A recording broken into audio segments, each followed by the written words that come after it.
মানুষও তো একটু ধৈর্যহারা হচ্ছে এখন মনে হচ্ছে। কোনো কোনো জায়গায় শৃঙ্খলা একেবারেই আনা যাচ্ছে না। আমি বললাম যে ফেনীতে যখন গেছি তখন এই যে ত্রাণ দেওয়ার যে কার্যক্রম সেখানে প্রশাসনও নাই, পুলিশের পক্ষ থেকে ওই শৃঙ্খলা ঠিক করার মানুষও নাই। মানুষ কোথায় যাবে? প্রথমত হচ্ছে যে এই সমস্যার যে গভীরতা সেটা ইতিমধ্যে বদিউল আলম মজুমদার সাহেব কিছুটা বলেছেন। এটা শুধু পুলিশ বাহিনীকেই দলীয়করণ করা হয়েছে এমন নয়, প্রশাসনকেও দলীয়করণ করা হয়েছে এখানে।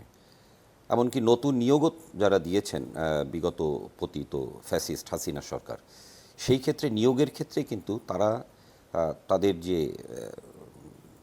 পরিচয় একেবারে বাপ দাদা 14 গোষ্ঠীর বলা চলে, একেবারে তারা দেখে নিয়েছে যে তারা ভিন্ন মতের কিনা, দলীয় মতের ছাড়া কিন্তু না। শুধু কি নিয়োগ, যখন প্রমোশন হয় আমরা একটা সেক্ষেত্রে ফরম্যাট পেয়েছিলাম, সেই ফরম্যাটে তিনি ছাত্রলীগের কোন পোস্টে ছিলেন, কখন, নিশ্চয়ই, তারপরে তার বাবাকে, তার শ্বশুরকে, তার হচ্ছে খালাতো ভাই কে, তার মামাতো ভাইকে, এই সমস্ত কিছু দিয়ে একটা বায়োডাটা তৈরি করা হয়, পুরোটাই দলীয় পরিচয়। ফলে যে জিনিসটি হয়েছে এবার এটা ঠিক। আমরা যেমন 80-র দশকে সামরিক জান্তা বিরোধী যে সংগ্রাম করেছিলাম ছাত্র জীবনে, এবং সামরিক জান্তা এরশাদ সরকারকে আমরা গণ অভ্যুত্থানের মধ্যে ফেলে দিয়েছিলাম, কিন্তু সেই সময়ও কিন্তু অভ্যুত্থানের শক্তির উপর দাঁড়িয়ে কোনো গভর্নমেন্ট এখানে হয়নি। এবারও একটা ছাত্র জনতার অভ্যুত্থান হয়েছে, কিন্তু সেই বিজয়ী অভ্যুত্থানের উপরে কিন্তু সরকারটা হয়নি। কারণ একটা গণ অভ্যুত্থান যখন হয় তখন প্রচলিত সংবিধান সেটা কিন্তু বাতিল হয়ে যায়। এখানে সংবিধান বাতিল হয়নি, খুব পরিষ্কার আলোচনা এখানে। কেন বিশৃঙ্খলা দেখা যাচ্ছে? এটা জনগণের যে ক্ষমতা, সেই ক্ষমতার প্রকাশটা এখানে ঘটেনি। আমি আজকে এর আগে শুনেছিলাম প্রধান উপদেষ্টার ভাষণ, আজকে এটা পড়লাম আপনার এখানে আসার আগে। কারণ এখানে একটা তার ফোকাস আছে যে জিনিসটা, তিনি বলছেন যে ছাত্ররা আমাদেরকে নিয়োগ দিয়েছে, কিন্তু এই আন্দোলনটা শুধু ছাত্রদের নয়, এই আন্দোলনে শ্রমিকরা, জনগণ তারা অংশ নিয়েছেন। ফলে আজকে তাদের যে প্রত্যাশা এই গণ অভ্যুত্থানের মধ্য দিয়ে, সেই প্রত্যাশাটাকে ধারণ করার ক্ষমতা অন্তর্বর্তীকালীন সরকার নিতে পারেনি। এটা আমার কাছে মনে হয়েছে। এটা একটা বড় প্রমাণ আমি দেখাবো যে কিছুদিন আগেও যে লুণ্ঠনজীবী ব্যবসায়ীরা এবং গত 15 বছর যারা এই সরকারকে সমর্থন করেছে, তাদেরকে আমি দেখলাম যে তারা বঙ্গভবনে গেলেন কেউ কেউ, কিংবা তাদেরকে দেখলাম সেনাপ্রধানের সাথে তারা একটা ছবি তুললেন। এটার মেসেজটা কি? আমার পিপুলকে তো বুঝতে হবে এখানে। কেন শেখ হাসিনা তার যে ফ্যাসিস্ট রেজিম, তার তো বেনিফিশিয়ারি আছে এখানে, প্রশাসনে আছে, পুলিশে আছে, বিভিন্ন জায়গায় আছে। না, তার মানে এখানে আপনি ব্যবসায়ীদেরকে কিভাবে আলাদা করবেন? ব্যবসায়ীরা তাদের একটা ব্যবসা প্রতিষ্ঠান, তারা উদ্যোক্তা, অনেক মানুষ সেখানে রুটি রুজি, সেটা নিয়ে বলছি। সেখানে যেমন কালকে একটা ঘটনা ঘটেছে, আপনি হয়তো দেখেছেন যে গাজী টায়ারের কারখানায় স্টিল, সেখানে আগুন পুরোপুরি কন্ট্রোলে আসে না। সেটা আমি ডিটেলসে যাব না।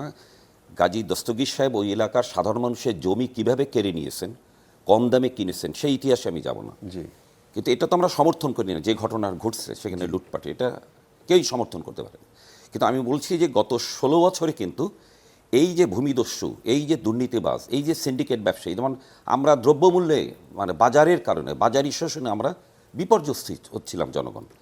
এটা তো শুধু কোটা বা বৈষম্য বিরোধী আন্দোলনের কারণেই না, ব্যাপক মানুষ ঝাঁপিয়ে পড়েছে দুর্নীতির বিরুদ্ধে, লুণ্ঠনের বিরুদ্ধে।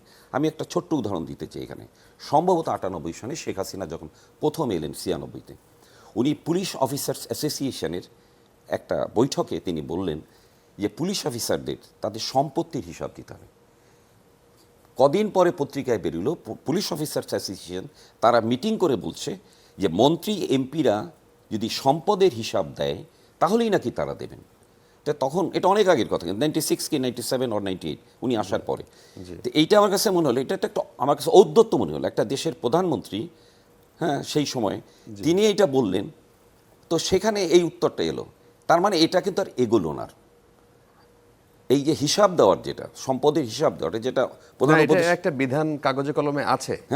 প্রধান উপদেষ্টা বলছেন যে ওনার যে উপদেষ্টা মণ্ডলী তারা সব সম্পদের হিসাব দেবেন। আমরা এটা দেখতে চাই। এটা কেন আমরা দেখেছি কি বলে পুলিশের আইজিপি যে বেনজির সাহেব, তিনি কত শত কোটি টাকার মালিক। তিনি গোপালগঞ্জ মাদারীপুরের হিন্দু সম্প্রদায়ের যারা দরিদ্র তাদের জমি কিভাবে তিনি কিনেছেন।